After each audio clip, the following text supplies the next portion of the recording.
Hello, everyone. My name is Dustin with Mars Hill Technology, and today is our season finale, week 4 of our most recent series, Your Digital Front Door. We're going to be talking about behind the curtains today. We're going to talk about some of the privacy that you can see. We're going to talk about some of it that it's invisible. And today we're going to draw the curtains when it comes to firewalls and VPNs. We'll explain those in plain English today, and then we're going to close out our series. So what's the big idea when it comes to firewalls and VPNs? Well, some privacy you can actually see in your network. Some of it's invisible. For 3 weeks, we worked on the privacy you can actually see and touch. That was your passwords on your router, your guest Wi-Fi, settings of your gadgets. Well, today we're going to close the curtains on 2 layers nobody can see working. And that's the firewall already running on your router and the VPN everyone's heard of, but few people understand how they actually work. The good news up front for today, one of today's tools is already protecting you, and the other one you probably need less than the ads claim. So there's no fear today, just facts about these two terms. What is a firewall? In plain terms, you can think of a firewall as invisible bouncer at your front gate. It's on by default, and it's a good thing when it comes to that. What's a VPN? Well, a VPN you can think of as a privacy tool that matters in specific places, but not everywhere. And we're going to show you exactly when and when not to use a VPN. Finally, we're going to close out the series. We'll do a brief look back over the last 4 weeks and a little graduation for everyone that joined us. So thank you for joining us today. What we're going to be covering today, we're going to be talking about what a firewall actually does. We'll talk about the myths worth forgetting when it comes to firewall. We're going to talk about what a VPN really does and doesn't do. And we're going to talk about when you need a VPN and when you don't. And then, like I said, we'll look back just really briefly on the last 3 weeks of our class. So the invisible bouncer that we use, what a firewall actually does in your actual home, on your computer. And a firewall is a gatekeeper for your internet connection. It decides what's allowed in from a wider internet to devices in your home. And here's the part most people never hear about. By default, it blocks everything from outside unless you specifically ask for it. So that's the good news when it comes to routers. It's already on by default on your router or on your computer. And it's silently protecting your home from unsolicited connections to your devices in your home, your router, whatever it is in your home network. And you can think of it as a doorman, who lets only guests you invite. So if you're streaming a movie, opening a web page, all that traffic that you're requesting, it's allowed back into your network, but everything else is not. So if something's trying to scan your network or something's trying to connect to something on your network, you want a firewall on to be able to bounce or to say, nope, you can't access that information. And the good thing is it's blocked by default. And that's exactly what you want when it comes to your firewall. The whole job of the firewall is to say no first and ask questions never. So you don't want things to be able just to connect to various things into your network. And that's why everything's by default no. You can make exclusions to this and make rules in your firewall, but most of the cases when it comes to actual firewalls and consumer environments, you don't have to make any of these little choices. If you're having to do some sort of modification to your firewall, you probably want to look into some different technology that gets around that part. So what's something I can do today? Well, this is a 2-minute check when it comes to making sure that your firewall is on. We kind of explained this in our week 1 lesson about how to access your router. But once again, you can access your router at 192.168.1.1 and your address bar in your browser. You can also access it sometimes 192.168.1.0, or you can use a router's app if it's got a built-in app. And most routers these days do. You'll log in with your information. If you haven't changed that, it's going to be your default information on the bottom of your router. And you're going to look for a setting called firewall. It's usually under security or advanced, and you just want to make sure it's on. So if it's already on, leave it like that. It's on by default, and that's a good thing. But we want to verify that. You never know. You might have an IT person working on your network or something, and they were trying to change something to make something work, and they actually turned it off while they were doing it, and they never switched it back on. So you just want to make sure that's always on by default, because we want it to protect, not just allow whatever into your home. So what's some myths when it comes to your firewall? Well, do I need a special firewall app? Some people think that they need something special to be able to configure their firewall or do whatever, and no, you don't. You can use the rules that are already built in when it comes to your firewall settings, and for a normal house, you don't have to change anything. Modern firewalls these days are pretty advanced to allow temporary connections. to whatever you're trying to do. If you're using Netflix or doing something of that nature, they have ways around not having to actually change most of your firewall rules and everything. So the default settings that are on your firewall is perfectly fine for your actual home environment. You don't need to change anything. Should I open ports to be safe? Well, no, it's actually the backwards thinking of that. You want ports to be closed. If open means that you can think of it as a window in your house. If you just open the window in your house, anyone could crawl through your window and be able to get into your home or whatever. And that's kind of how an open port is into your actual network. You'd be surprised how many people open ports, or they might have clicked a setting or something, didn't know it was open, and they get hacked that way. So we want to make sure everything's closed. If you're opening ports, you should definitely be doing not doing that and doing some more advanced ways to be able to get connections to outside sources to your network. Do I need to forward ports for my stuff to work? No, that's not the case either. Most of the apps and cameras these days, like I said, they're pretty advanced the way they can do temporary connections, and it doesn't bother any of your state or your firewall and everything like that. If you're following some sort of setup guide or whatever for something more advanced, if you don't understand how the actual system works and how it goes through your network and everything, you'll do more harm than it is to actually have it on the network, if that makes any sense. If you're getting like a more advanced tool or something, you have to do some sort of forwarding of ports, or you have to open some ports, should really consider that and make sure it's done by a professional in the right senses to make sure it's secure. But if you're having to configure stuff, you should probably pump the brakes and say, I don't need to have this on my network. Because if you don't know how it works, you can't secure whatever you're trying to add on your network. So it'll do more damage than good. So the theme of this is a firewall protects you by keeping those ports closed, and most fixes that tell you to open it are just actually adding more problems to your agenda there. So be really careful about anything that's telling you to configure different devices when it comes to your network, unless you know what you're doing. So that other curtain, what's a VPN, what it actually really does. So a VPN is a virtual private network. It wraps your internet traffic in a private tunnel between a device and a server somewhere else. Anyone watching that connection in between sees only scrambled static instead of what you're actually doing. So what does a VPN actually do? It hides what you're doing from the Wi-Fi you're on. So if you're connected, let's say at a library or something of that nature, it's going to protect your state when you're actually on your at the library. So people can't just like see what's going on when it comes to HTTP connections and everything of that nature. It's going to hide what you're browsing. If you're on your home and you're wanting to actually connect to something, it's going to hide what you're doing from your ISP. You got to think that the way a VPN actually works and everything is it makes a tunnel. Like we mentioned up here, it makes a private tunnel between your device and a server. So yeah, your internet service provider might not be able to see what's going on, but that server sees everything that's going into there. So you have to be really careful when you're using a VPN. You have to trust the VPN provider.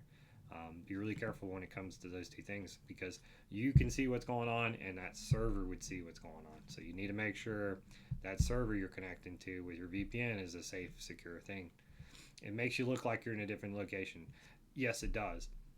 So if you use a VPN and you're connecting to the VPN server that's in Atlanta or Texas, whether it be Dallas or whatever, what you're doing is you're making a private connection, a private tunnel between your device, whatever you're running with a VPN, and that actual server. So it's going to think that the traffic is being originated from that actual server.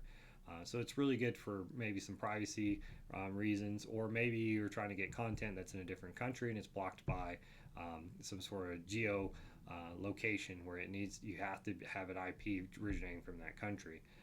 That's a way to do that. It's routing that information to that server in that country or that location in the States or whatever you're at to be able to.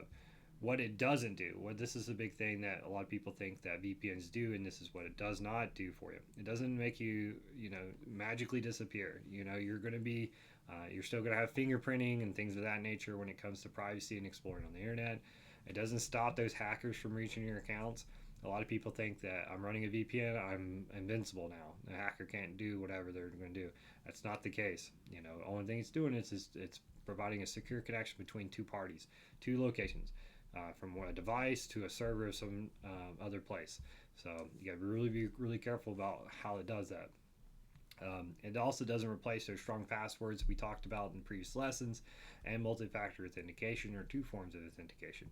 So you still want to practice the same secure web browsing habits when you do these things. It's not an invincible tool that you no longer can worry about security when it comes to your device. It does exactly what we said here. It hides what you're doing on Wi-Fi. If you're on a public Wi-Fi, that's a big part of it. And why a lot of people use VPNs is you don't need to let people see if you're on, navigating to here or whatever. You want to have a secure connection. No one can see what's going on. So it's a little bit of privacy when it comes to your ISP, and you can also use it to spoof, as they say, your actual location when it comes to a server. Because if you're connecting to Romania or something like that with a VPN tool, it'll look like you're actually in Romania or whatever. But a lot of browsers and devices that actually check for this, they're a little bit more skilled these days, or more advanced, and they know that certain IPs belong to certain VPN providers, so they kind of know that you're using a VPN. You might actually get that when you're actually trying to navigate. So what a VPN does, it hides your internet traffic in transit. That's the key word there. It's a privacy tool for the road, not a force field, and not a substitution for the locks we set in weeks 1 through 3. And in previous tech talks, we talked exactly about using, secure passwords and multi-factor authentication just like normal. So this is kind of how a VPN works in like a live demo and everything. When you're using a VPN, you can imagine you're at a coffee shop, you can see here, and you're trying to connect to an internet site of some sort for wherever you're going. Right now, when you're connected at that coffee shop, you'll have your laptop here, and you might be putting whatever you're going in, your messages, bank logins. And the bank logins kind of, normally bank logins are using HTTPS. I would say 100% of the time, actually. So they got a secure connection already. But it's good to have a safeguard in a VPN. And you want to make sure what you're doing in these public areas where people can just check out what people are sending on the web, because they're also on the actual network with you. You want to make sure you have a secure connection so people can't snoop and see what you're doing and everything. And that's the key thing for VPN. So you'd be sending all this stuff in the clear, as they call it, in networking, pretty much with just normal HTTP connections. But let's see what happens when you use a VPN on here.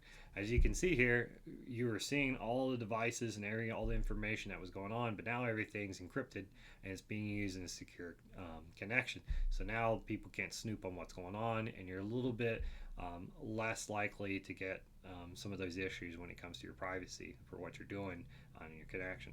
So when you want to use a VPN, yes, you definitely want to be using it when you're in public Wi-Fi locations, things of that nature. So this is a pretty good little, a little visual of how an actual VPN works. Remember, without a VPN, you can see what's going on, what you're searching for, things of that nature. And when you turn that on, it scrambles everything again. Everything's encrypted, and that's exactly what you want to use a VPN for.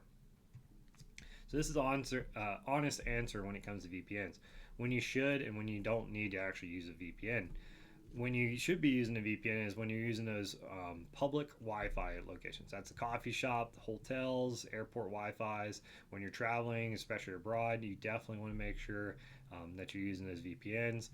When you rather not have your information, when you rather your provider not log what you're streaming.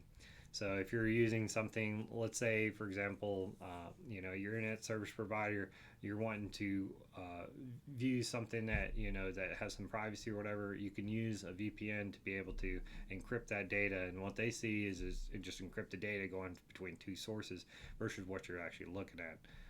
So if you want to be a little more private, by default, what I do is I have everything I have run through a VPN. It's just for the fact that I like my privacy in regards. That's how it should be. Regardless, they're providing you a service of internet connection, but you shouldn't have to get rid of your privacy to have an internet protection. But that's a whole different can of worms when it comes to that. But that's something that you should be using a VPN when you want to worry about more of your privacy about what you're doing.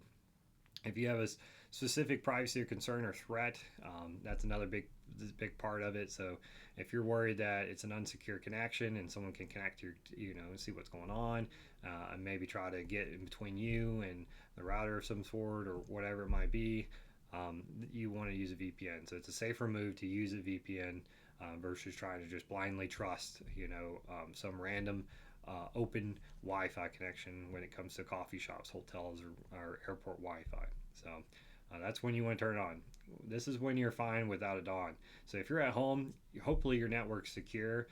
If you took the steps that you did this week, week 1 through 3, you'll have a secure home network. That means you don't have to run a VPN. So most of the sites you're already running are already running the HTTPS. Like I said, that bank site is one. You're already getting a secure tunnel between the two things, so you don't really need to do that. It's safe. Your home network and everything's safe. Just browsing on your own Wi-Fi, so you don't have to run that on there. And just to feel safer, there's no reason just to pay for it. So if you're at your home network and you think I need to run a VPN just because I feel a little bit safer or whatever, that's not the case. But if you have some privacy things that, hey, I don't want people just to snoop on what I'm doing or browsing on the internet, it's good to have it. I always tell people, in today's world, it's never going to hurt you to have a VPN, but you don't have to have it when it comes to your home network. If you're not doing anything or you're not too concerned about what your ISP can see, what's going on your network, you don't need a VPN. I like to have all my information private. I'm not paying the internet service provider to snoop on my stuff. So I want to make sure that whatever I'm doing, it's completely encrypted and there's no way for that to ever have an issue. It's just peace of mind for me.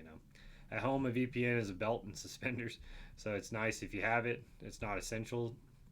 On the public Wi-Fi, it's one place it genuinely earns its keep, and that's true when it comes to public Wi-Fi. So you want to make sure your information is secure and being transmitted. You're basically just piggybacking on their internet, and you're not actually broadcasting what you're doing to the internet. You're just using it as a way to make your tunnel to whatever you're connecting to.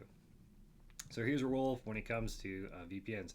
If a VPN is free, you're the product. So there's a lot of VPNs that offer as free. There's a lot of malware or antivirus systems out there that's going to say, oh, your VPN is free and everything like that. It's all included. Or you can sign up for a free tool online. And if you're doing that, that VPN company sees all your traffic by design, because if you're not paying for it, they got to make money somehow. So you have to trust them. So that's a big key word here. So a VPN company sees all your traffic by design, so you have to trust that source. Like I said, all your internet's being routed through that VPN provider, so you need to completely trust that person. Everything is going through them. So you want to pay for a good tool with good backing when it comes to it. Those free VPNs, they cover that cost by logging and selling your data to whoever wants to pay them. That's how they fund that, the infrastructure and the hosting and all that kind of stuff. So you want to pay for a VPN. Don't get a free one. And that's the opposite of the point of a VPN. You don't want people selling your data or seeing your data. So it's the whole reason we use VPNs. So pay a few dollars a month for one that actually doesn't. A good one's NordVPN. Nord's a good one. I'm not affiliated with them or anything by that means. There's plenty of different tools, ExpressVPN, you name them. Try to do that. If you're more super concerned about privacy, get you a VPN that's not in the States or wherever, or has privacy laws that they won't disclose information or something. You can look into that. But if you just want a good provider, like I use NordVPN, I don't have anything really I need to hide. I just don't want people snooping on my information all the time. So, you think of those things when you're using VPNs and what to do. So what to look for when you get a paid one. You want to look for no log policies. It's from an independent audit source when it comes to that VPN. You want to make sure they're in privacy-friendly countries, like I just told you. Yeah, you want a country that doesn't open up for some sort of investigation or something of that nature. You want one that works on every device. So if you're paying a monthly fee, you want to be able to use it on every device. A little pro tip here, if you get really more into VPNs, so you can buy flash routers which are already configured with VPNs, and they encrypt everything on your network, and that allows you to do all your devices that are connected to your network on a VPN. That's a good way to do that. A lot of more advanced routers allow you to do certain networks on VPNs, things of that nature, but a lot of them come with, like Nord, like I told you, it comes with a free app that you can log in, and then you can make your cell phone with a VPN. And I always toggle the on by default stuff when it comes to when you connect to unknown trusted Wi-Fi's. You can have it automatically configure VPN when you do that. That way you don't have to go in and actually connect all the time when you go to different Wi-Fi's. So you want a name you can recognize, not a random app store result. So if you type in VPN, it's something that doesn't pop up or not many reviews, you should probably look away from it. This is a solid pick. Like I said, NordVPN is what I use. It's paid, audit, no logs, US friendly, runs on phones, tablets, and computers. It's an easy one to be thinking about using. It's solid. I've never had issues when I use NordVPN. That's what I suggest people use. It's not the only good one, but it's an easy, reliable choice, like I said. In our company, we bundle NordVPN into digital privacy plans for people that are a little more privacy concerned. So we do a little more of a managed approach when it comes to privacy for individual users. But Nord's a very good choice for that. So that cost of a good VPN is a few dollars a month. The cost of a free one is the privacy that they're actually selling about you. So something to think about when you're looking at VPNs and everything. So let's look over what the last 4 weeks, what we did. Front door, we locked the router, setting up strong Wi-Fi passwords, and we turned WPA3 on. If it's a newer age router, we made sure that was going on. We talked about the side entrance and we isolated. We talked about using the guest network and putting smart gadgets on there. Week 3, we talked about taming the smart speakers, TVs, and cameras in your home, thinking about what they're transmitting and how they're transmitting, and having those migrated correctly to your guest network. And today we just talked about the curtains and closing those. We talked about the firewall, which is a very important security feature in your routers and on your home computers and devices. So you always want to make sure your firewall is on, that it's configured correctly. So if you don't know what you're doing, don't touch anything when it comes to your firewall. You can do more damage than you're going to do for good. Most of your devices should automatically work without having to configure your firewall. And if you don't know how it works, you should probably not buy that device or whatever you're trying to do to change your firewall and everything. So that's all we had for today. So thank you for joining us on this series. That was the whole series of your house. We talked every little bit about that, just protecting your home environment and your privacy all together, and when you should actually be using some of these tools when we come to like VPNs. So none of that was a big purchase that you can do. All this stuff was free, just things that you can actually choose from. The only thing that was worth mentioning, of course, was that VPN. You pay a couple dollars, and that's pretty easy to do these days. A couple dollars to just have some peace of mind when it comes to privacy and when you're traveling about and everything. So easy stuff to do and everything. So looking back at it, you started a series with a router on a shelf. You never logged into that, and you ended up with a home network most professionals would be proud of. And I say most professionals because there are some way more advanced firewall configurations. But if someone came to your house and you followed this series from week 1 to week 4, I think people would be very impressed when you're saying, I already configured my admin passwords, I set up WPA for my wireless encryption standards on my router. Changed my default passwords for all this. I'm using a VPN when I go and travel about. I made sure my firewall and firmware updates are always up to date, and those are all crucial parts when it comes to securing your digital front door, your home, state and everything. And the great thing is you did those each Tuesday. So I appreciate you joining us on this little lesson here. And we're always going to have more, so make sure you like and subscribe when it comes to our videos here. And this week, this is something that you can do if you want to kind of look into those firewalls and the VPNs for test drives. The great thing about VPN is you can pay monthly for it. If you don't like it, cancel it. But you get a better deal if you do year rates. I usually do a 2-year rate, and I get them right around Black Friday. And it is the great thing about Nord is you can keep adding it. If you need help setting up that, we do manage Nord VPN services. So we're happy to kind of configure that and make sure everything's going well for you. But these are some settings you can do, and it only takes a couple minutes. Confirm your router firewall is on. It's good to go in and sign into your router, make sure that's toggled on. Try one of the VPN, on a public Wi-Fi. Subscribe to a VPN service.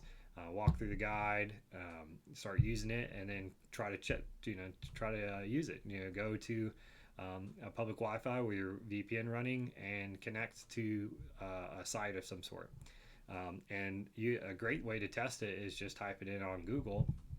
What's my IP? And you'll see it.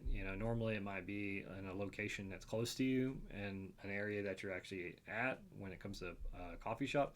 Well, it might tell you you're in a server in Atlanta, and that's exactly what a VPN does. Is it routes the information to that other server and everything. So it's good to try it out once you set up for that.